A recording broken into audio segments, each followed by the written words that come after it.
In the UK, there is a tendency for landscape photographers to gravitate to a national park, as if anything outside that area doesn't matter. And so what we end up with a lot of pictures that everybody else has got. And yet I would like to show you in this program, Secret England, some other places, mostly outside a national park, that might have escaped your attention.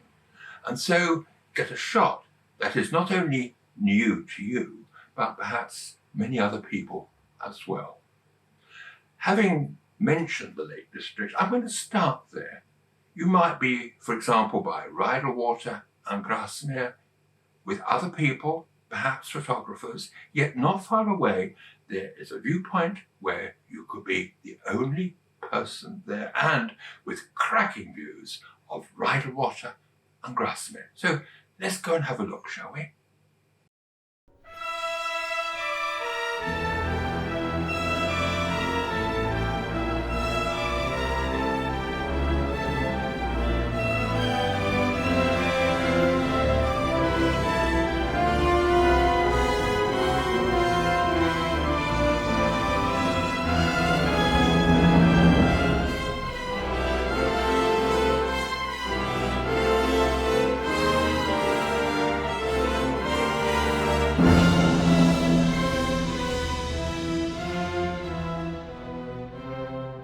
Walk the old road between Rydal and Grasmere, and at the top of the rise, veer off to the right for White Moss Common.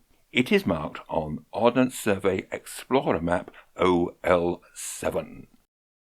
Reaching the highest point, there are spectacular vistas over both lakes, and winter can be particularly rewarding. In summer, the new growth of bracken can make route finding tricky, so don't wear shorts, and the ground underfoot at any time is uneven, so in this case wear boots. Even whole counties get overlooked, and Rutland falls into that class. Poor old Rutland. Back in the 1970s, the authorities tried to get rid of the county by amalgamating it with Leicestershire, but due to public pressure, that was rescinded. Photographically and in a nutshell, it has many architectural scenes that embody the traditional view of England. Historic churches and houses that seamlessly become country towns and villages with archetypal thatched cottages, not to mention hollyhocks and roses. Okay, I romanticize a bit, but it is a place where you feel at peace with the county, even the country, if not the world.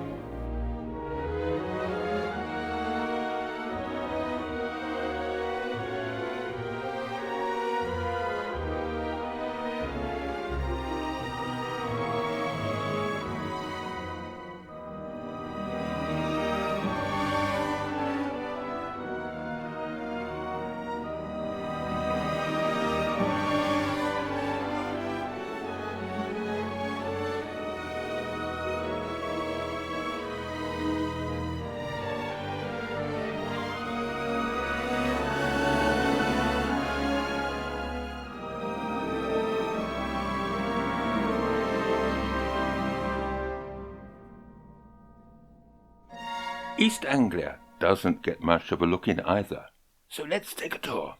It's flat, so that is a challenge. Not much in the way of hills and mountains to help composition, and the open landscape near Bradwell-on-Sea highlights the problems. Follow the Roman road towards the North Sea at Sales Point to the Chapel of St. Peter on the Wall, one of the oldest churches in Britain, and the importance of light in landscape photography becomes clear.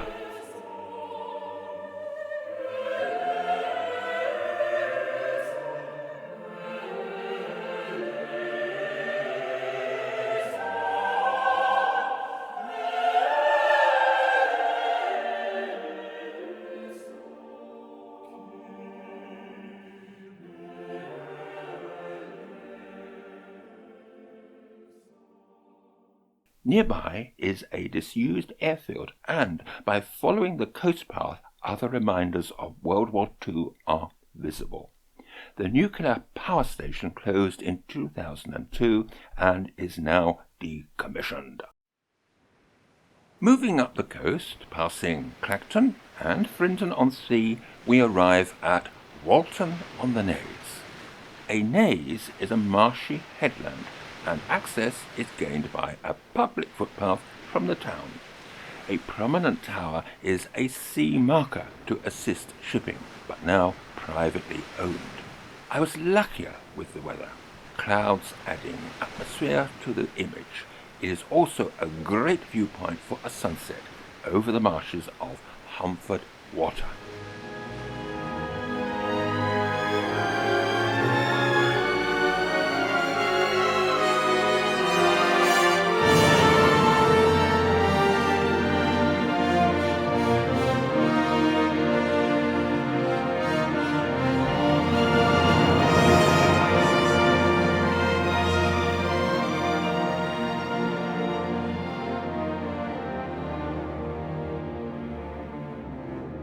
East Anglia, embracing the counties of Essex, Suffolk and Norfolk, has much fine architecture. Of particular note near Colchester is the Tudor Palace, incomplete, of Laermane, its gatehouse rising something like 80 feet and comprising 8 floors. It is open at certain times, but whilst there, take a peek inside the neighbouring church. Continuing up the coast to the east of Ipswich is Woodbridge, bordering the Suffolk coast and heaths, area of outstanding natural beauty, quite separate from the Norfolk Broads further north. Woodbridge is well known for its tide mill, but continue on a public footpath by the River Deben towards Melton to pass several barges and houseboats. I was fortunate with weather. Not only clarity, but huge clouds enhancing a flat landscape. By continuing on the road from Wilford Bridge, access can be gained to Sutton Hoo, or go by car and enjoy the striking view back over the river to Woodbridge. I cannot leave Suffolk without visiting Aldeburgh, for many years home of the English composer Benjamin Britten. It is a remarkable coastal village that would test the ingenuity of the photographer, and for the more energetic, walk to Snape Maltings or go by car. It is home of the annual music festival honouring Britten's name. South of Aldeburgh is its river, great location for sunsets.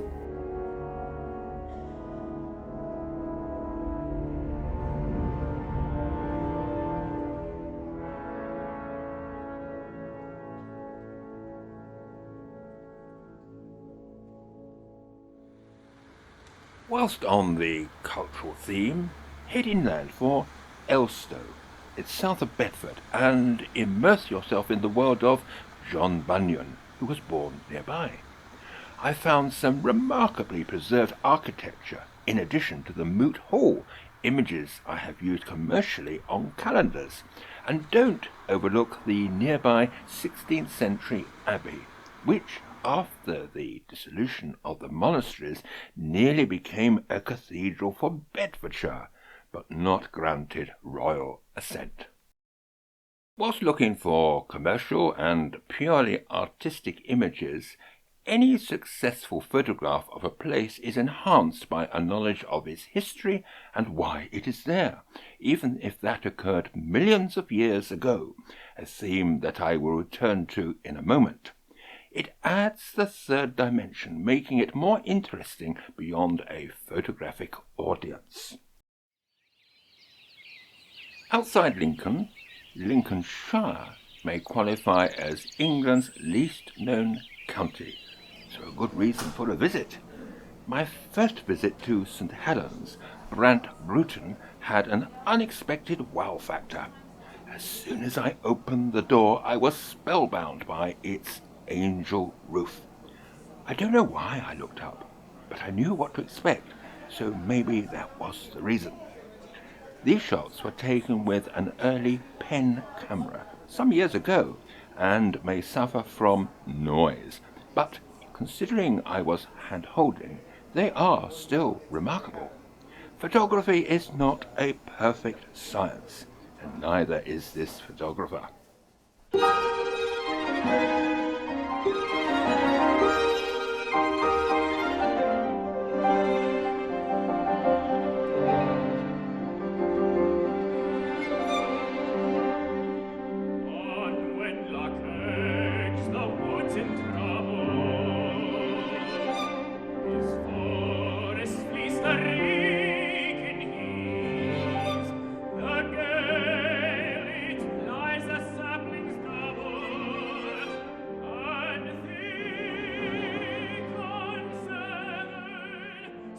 Winlock Edge is a limestone ridge in Shropshire, and when taking a walk it is fascinating to reflect that 425 million years ago this landscape was south of the equator, submerged in a shallow subtropical sea. Winlock Edge is one of Britain's most important geological locations and world famous. I took a walk from Craven Arms. The weather was at its best, and when I looked northwards it was utterly clear. The view included Tidderstone Hills, Carcaradoc and Longmynd. I finish in the county where I started this tour, Cumbria, but not the Lake District. There is much to see outside the national park. Brough Castle is not mainstream but easily accessed from the A66 expressway. Its situation is spectacular, located in the Eden Valley between the Howgills of the Yorkshire Dales National Park and the North Pennines. Built in the 11th century, it sits starkly on its own ridge within an old Roman fort protecting all it surveys, a key route through the Pennines. Much of it is in ruins, but that might be the attraction for many photographers. Continuing northwards down the Eden Valley, turn right at Carlisle and head for 12th century Lanercost Priory, built from the stones of Hadrian's Wall. At the dissolution, the nave became a parish church and part of the priory a residence, but the rest of the church was allowed to decay, now a ruin which can be explored safely. There is much I can cover with this secret theme. I haven't included the West Country, the North East, or indeed my own area south of London. Yes, we have many secret areas hidden within our tree-covered Surrey landscape, which we try to keep to ourselves. I could also do separate programmes about Wales and Scotland, and I wonder how well known Northern Ireland is, but I am covering the province separately. I suspect there are more photogenic places to take outside national parks than within, and finding them is sometimes a secret in itself.